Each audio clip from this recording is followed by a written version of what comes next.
Hi, good morning everyone. Kamusta kayo? How's everyone?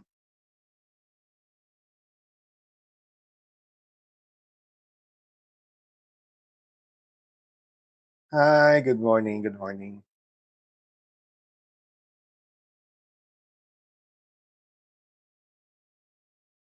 Okay na.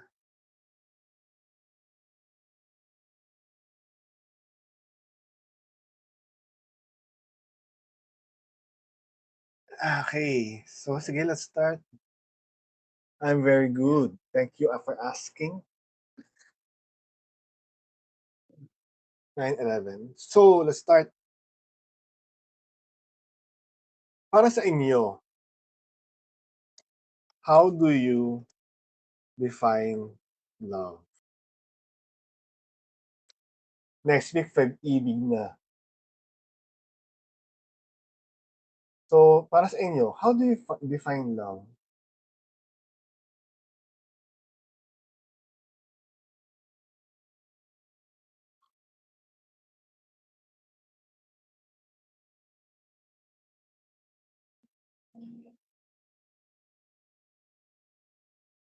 Okay, let's do randomizer. May mag-left pa. Love requires sacrifice. Oo, tama 'no. Wala na may sacrifice. Sacrificial siya. Juan Paulo.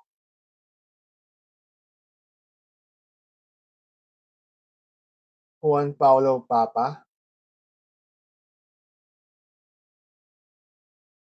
are you there?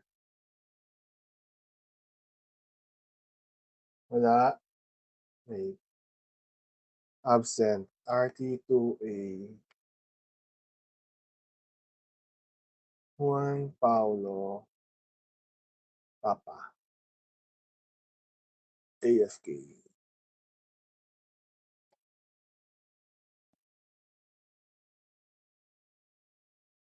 Love uses both mind and the heart. Totoo, no? Sabi nga nila, no, love is not from the heart. It's from your hypothalamus. It's from your brain. So, sabihin, kaya mas mataas yung kaya pag mas mataas yung brain, sabihin, dapat mas nangunguna ang utak bago ang puso.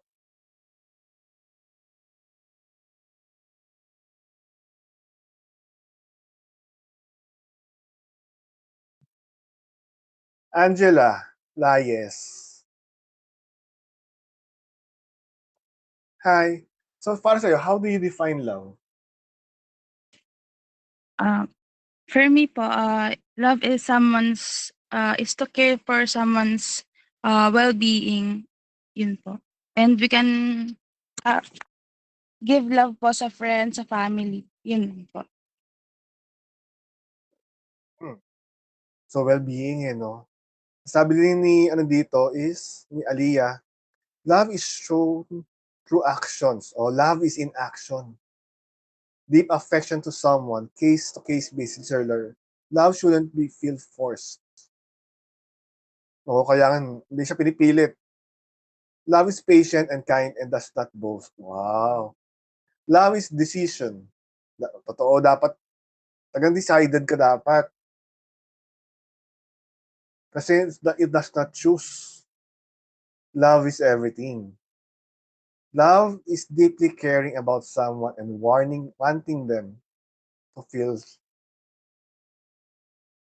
deeply care for romantic, familiar, platonic, or even selfless love. To feel happy and safe. Caring for someone deeply no matter what happens. A very strong feeling of attraction towards someone. Love is when you all want for them is to be happy. Love is being ready to do everything. So, sarap naman. Ang sarap eh, no? Ang sarap siguro, ang sarap in love. May pera pa. God is love, yes. Love is when things get hard. You still stay strong for your loved ones. Oh, being there for them in good or bad times. Sarap, no? Ang sarap ma-in love. Sarap na kinikilig, 'di ba? Love is a complex emotion of strong affection, care, and deep attachment. Love is a place where you feel safe at home. Sarap.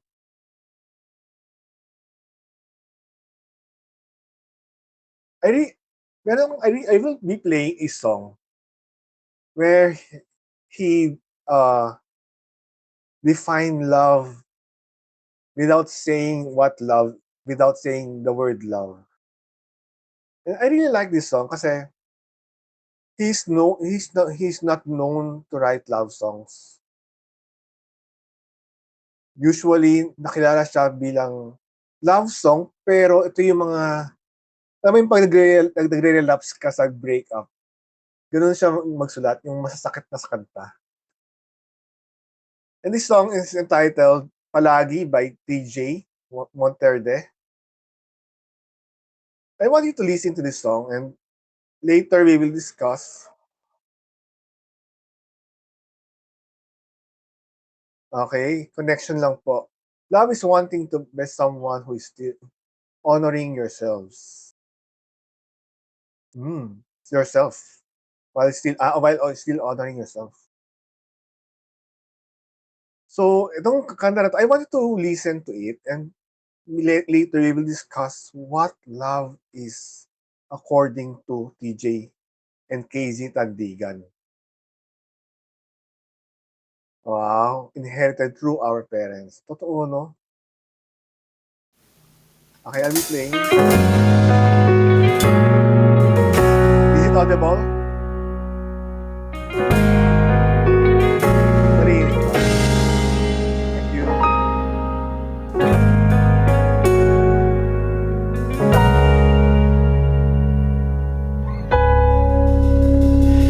Di man araw-araw na nakangiti, ilang beses na rin tayong humihindi. Di na mapilang ang ating mga tampuhan, away ba't di natin di na namamalayan? Eto tayo, ngunit sa huli palagi babalik pa rin sa yakap mo. Hanggang sa huli palagi pipiliin kong maging sa'yo. Ulit-ulitin man, nais kong malaman mong iyo ko palagi.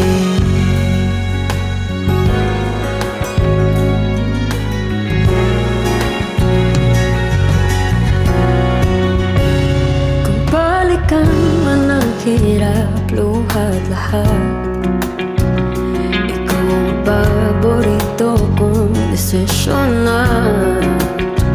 Pag napaligiran ang ingay at ng gulo, di ko pagpapalit, hindi mo sa mundo.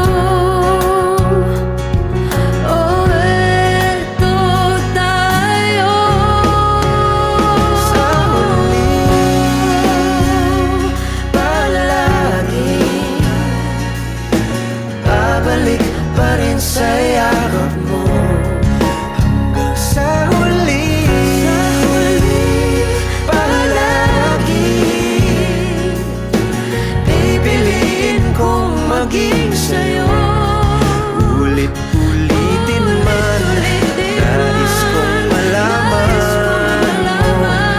iyo ako.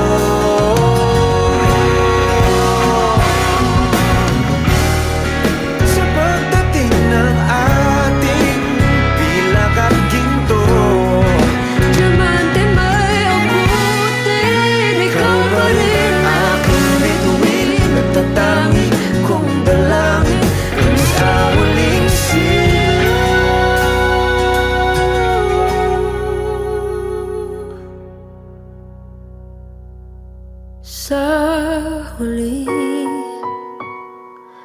palagi babalik pa rin sa yakap mo. Mahal sa huli, palagi pipiliin kong maging sa'yo. Ulit-ulitin man, nais kong malaman mo, iyo ako. Palagi.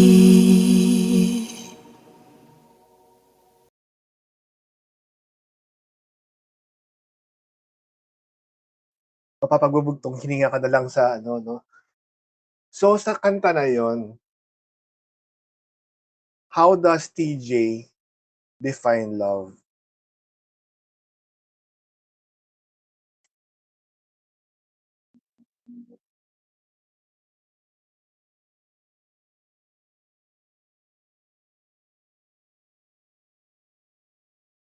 Anyone?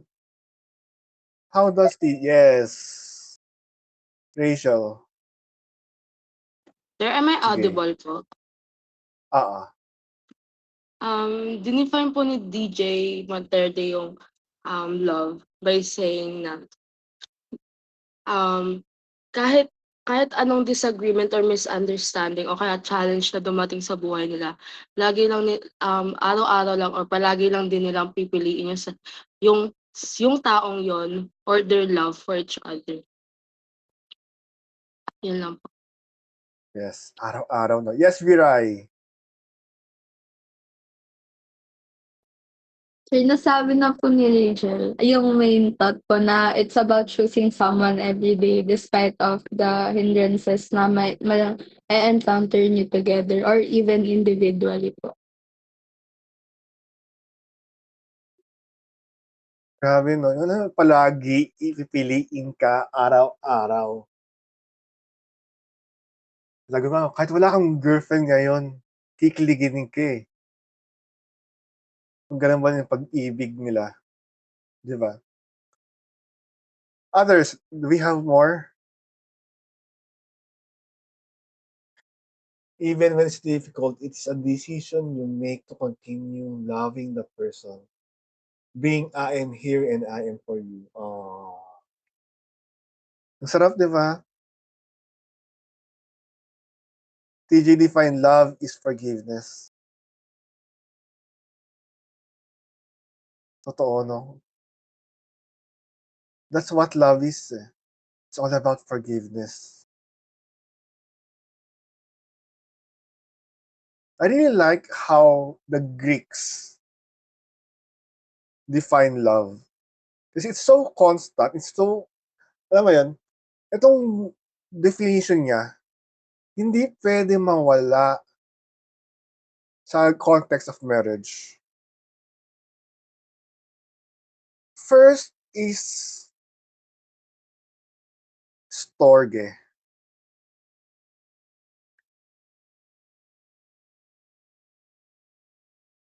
So, ano yung estorge? Actually, S-torge at nabasa, hindi storge. S-torge. Estorge is also known as family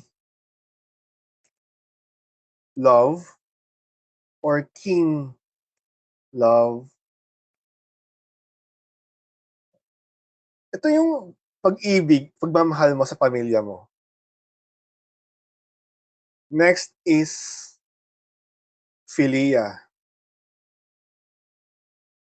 or deep friendship love. So, sa friend mo. So, kung love mo yung friend mo, philia tawag. Eros is romantic love.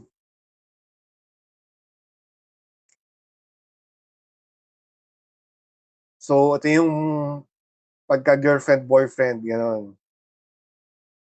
Agape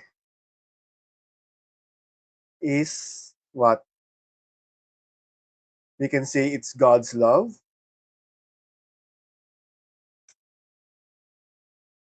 also known as well as sacrificial love,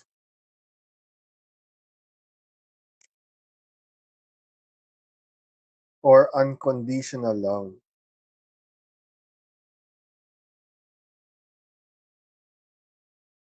So, dito, sa apat na love na ito, in the context of marriage, hindi pwede mawala yung apat na ito. Bakit?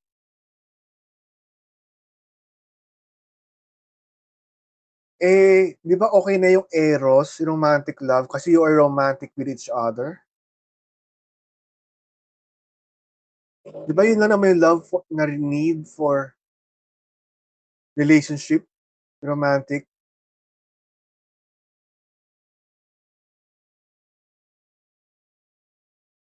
Pero bakit kailangan apat? Apat na love, di pwede mawala ang isa. Hindi mo naman siya magiging family, hindi mo naman siya magiging friendship love, kasi kayo naman na. Pero in reality, yung partner mo, your spouse, kailangan mahal mo siya as your family. Genesis said, sabi sa Genesis, you shall leave your wife and cleave. So live and cleave.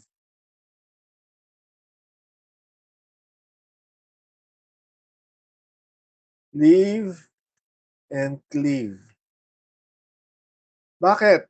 So you will leave your wife and you will cleave with her. You have now your own family. May bago ka ng pamilya. Ibig sabihin, yung dati mong pamilya, yung parents mo, hindi mo na siya pamilya, may bago ka ng pamilya. And you will love him as a family. Sabi nga, blood is thicker than water. And you will be one blood, one flesh. Bakit friendship, love? Kaibigan mo ba ang asawa mo? Di ba asawa mo na siya? Kasi, yung asawa mo, he or she will be your best friend.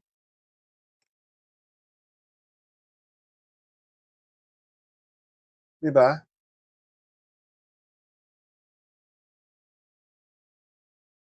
And Philia, sabi ng mga scholars, ng mga magagaling, is that friendship love is very essential or the most essential for longevity.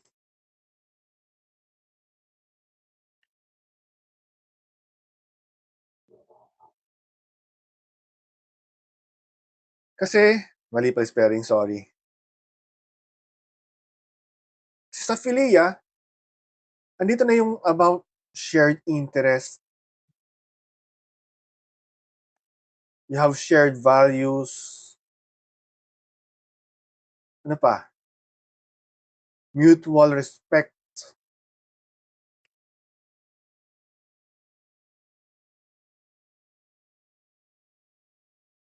So, ibig sabihin, in marriage,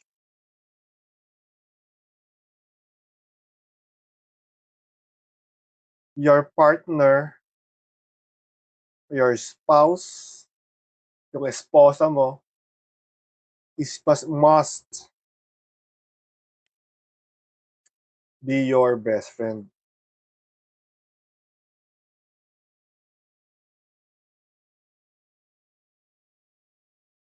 Hindi pwede hindi mo best friends ang spouse mo. Di ba? Kasi imagine, you will be ranting all the time. And you can do that sa best friend mo, di ba? Nakapag-rant ka sa best friend mo. Mas nakapag-rant ka pa sa best friend pa sa kapatid mo eh. Usually.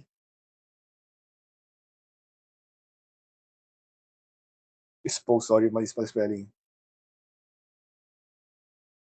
Di ba? That's why your partner should be your best friend. Romantic love, syempre dapat love. Romantic love, dito rin pumapasok yung physical desire.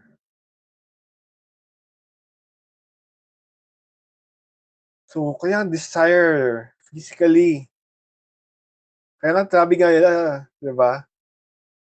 Na dapat maganda at pogi ka lagi. Kasi physical desire. Kasi eros is an emotional, like a fire, that you are longing for the union with other person.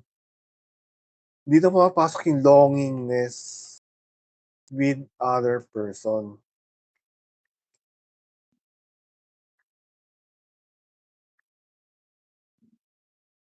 And dito pumapasok yung spark. Di ba? Andito yung kilig. Ito yung pinaka-excited tayo, di ba? Yung spark, yung kilig natin. So, ibig sabihin, there's a unique intimacy and that distinguishes the from a standard of friendship.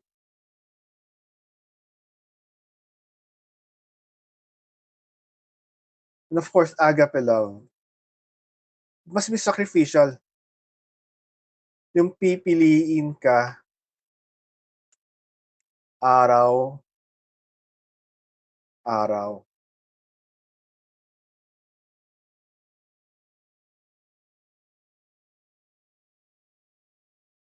Di ba? Araw-araw. Sabi nga sa mga definition ng love nyo, di ba? Saan na ba sinabi ni Sabi ni Elijah, love is when things get hard, you still stay strong for your loved one.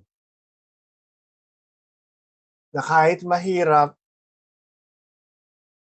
dahil pinili mo siya, tutuloy mo pa din.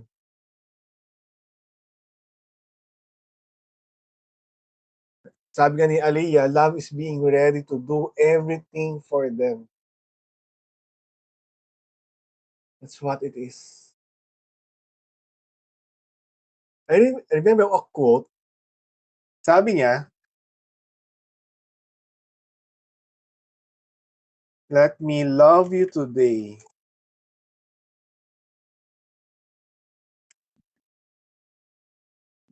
Then I will love you for the rest of my life.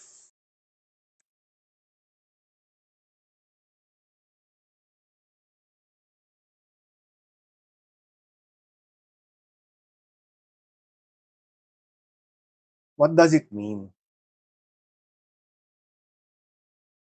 I believe this is from Marcos Sr.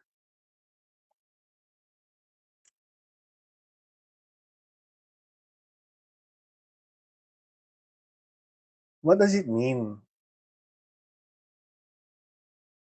Ayan na naman si randomizer. Sige, randomizer. Puro lalaki ah. Renzo Espiritu. Hi. So what does it mean? Let me love you today, then I will love you. Mali, sorry. Sorry, ito. And then I will court you for the rest of your life, of my life. What does it mean? Let me love you today, then I will court you for the rest of my life.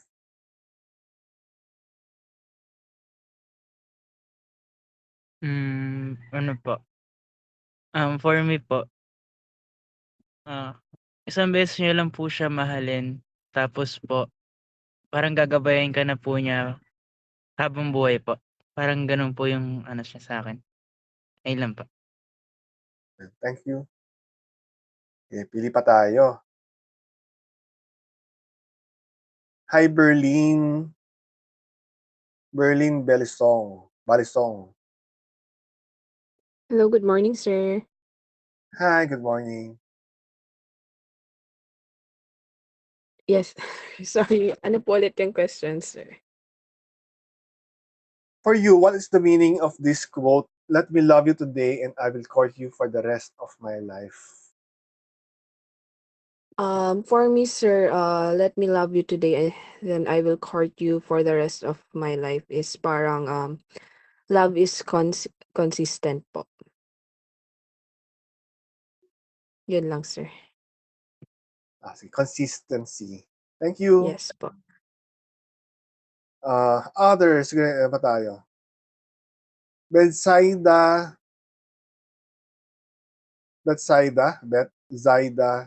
Pesado. For me po, yung meaning po ng let me love today, then I will court you for the rest of my life ay pag di niya po mamahalin yung isang tao po ng isang beses lang. So, paparamdam niya na nililigawan niya forever. Kaya ipaparamdam niya na mamahalin niya siya habang buhay. Ayun lang. Yes. Thank you. Kasi usually, no, especially sa mga lalaki, ang mga lalaki, once na nag-stop, alam mo, sinagot mo na siya, stop na yung panliligaw eh. Pero hindi dapat ganon. Dapat everyday mo nililigawan si girlfriend mo. Tama ba? Dapat everyday kayo nililigawan ng boyfriend mo. Gusto niyo yung ganon? Or everyday kayo nagliligawan? Pero bakit importante na everyday kayo nagliligawan?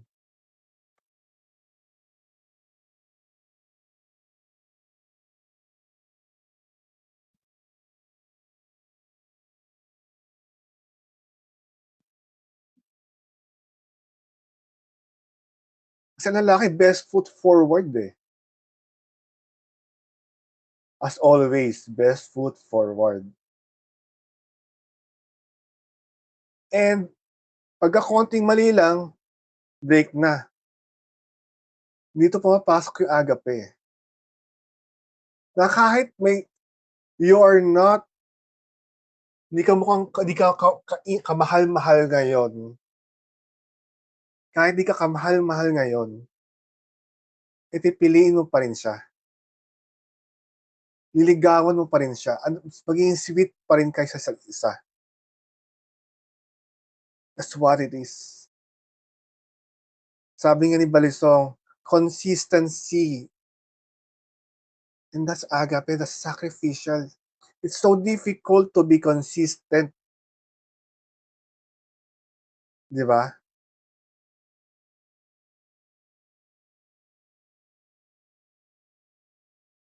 Ang hirap maging consistent araw-araw, pero pipiliin mo pa rin siya araw-araw. At ligawan mo pa siya araw-araw. Totoo, no? Sabi ng palagi, and we wish someone would say those words to us, diba? And we wait for a love that seems destination and certainty.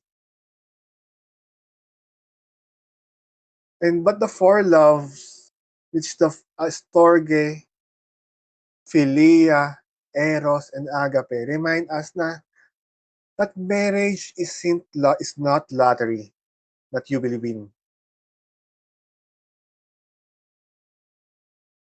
So, ibig sabihin, no, marriage isn't a lottery you will win. Rather, it is a garden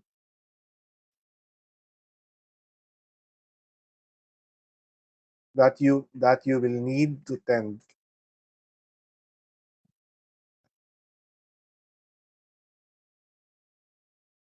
It's a garden that you tend.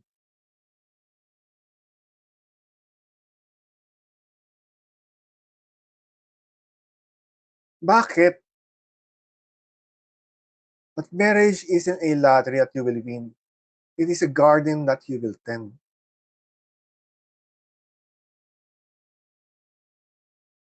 Angelica.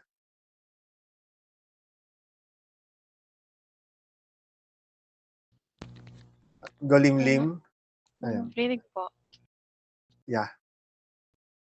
Ano po, Marriage isn't a lottery kasi po you don't just find a perfect spouse by chance, and it grows only if you take care of it araw-araw po. Yes, thank you. Hindi siya nakikita mo alam mo yun, kaya dito yung love at first sight, eh. Kasi marriage isn't lottery. You need to take care of it. Kahit ikaw, you have to practice it. You have to practice eros, you have to practice philia, how to be a good friend, how to be a good family. So that when you face or when you pupunta ka na doon sa marriage, you are now that good. Kasi you don't just find a love that lasts forever. Let me write that. You don't just find a love that lasts forever. You build it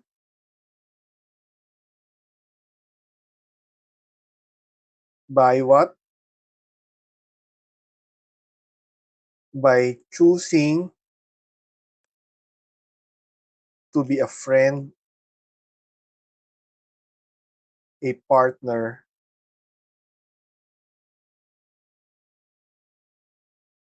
and a servant.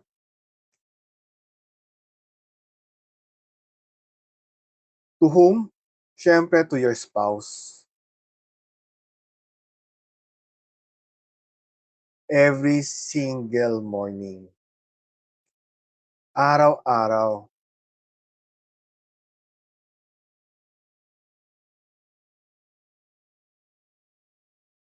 So you don't just find love that lasts forever. You build it by choosing to be a friend.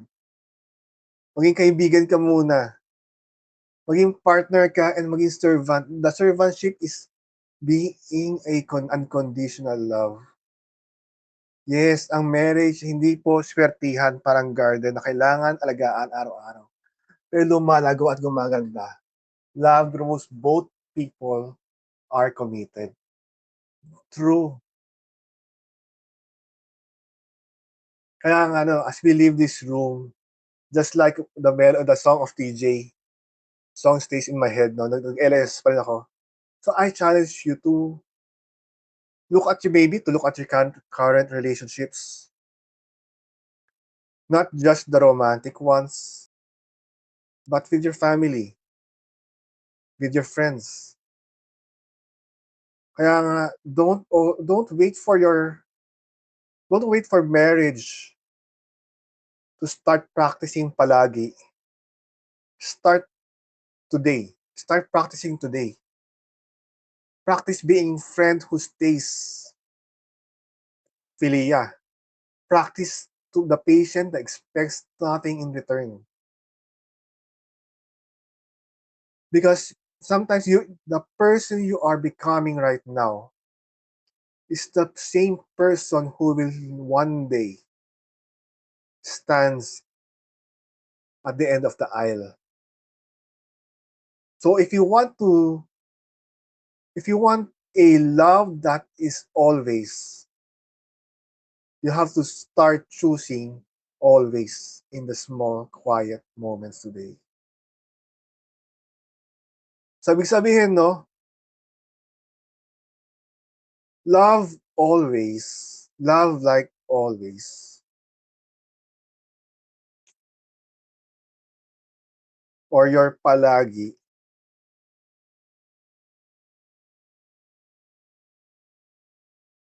is to love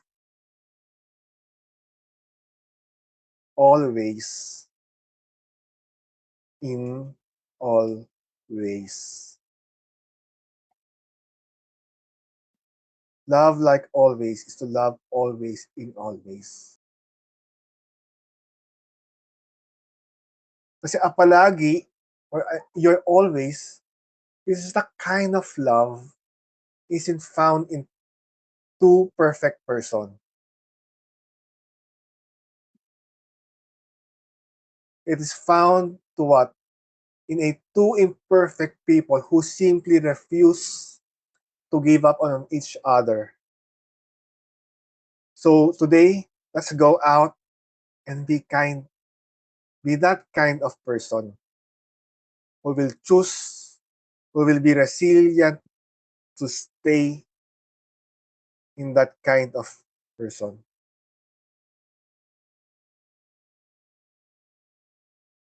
So love, like always, is to love always in always.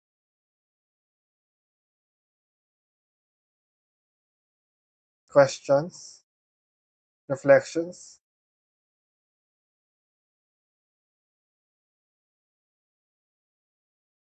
So today, what love is? What is love for you right now?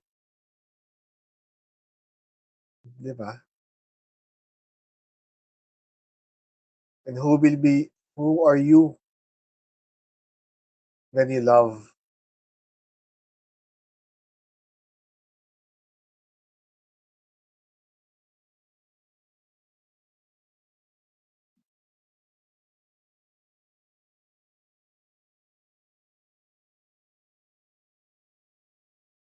So questions? You have question? Reflections? Violent reaction?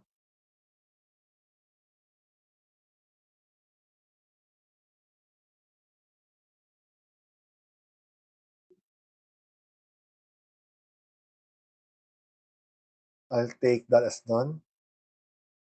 So your quiz will be posted today. So your quiz will be posted today. Of course, due date is next week, February 5. Grabe, February na, no? Bilis ng January.